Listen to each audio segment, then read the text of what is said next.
আসসালামু আলাইকুম।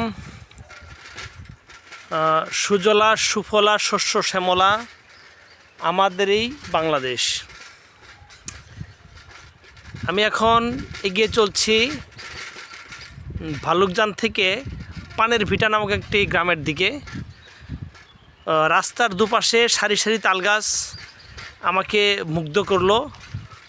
আমি মুগ্ধ বিমোহিত। কবি বলেছেন, সুজলা সুফলা শস্য শ্যামলা আমাদেরই বাংলাদেশ।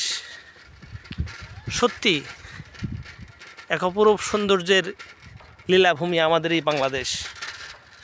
রাস্তার দুই ধারে সরিষা ক্ষেত, এখানে প্রচুর সরিষা আবাদ করা হয়েছে।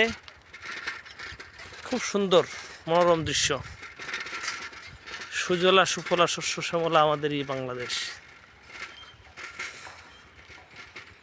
অত্যন্ত মনোরম দৃশ্য।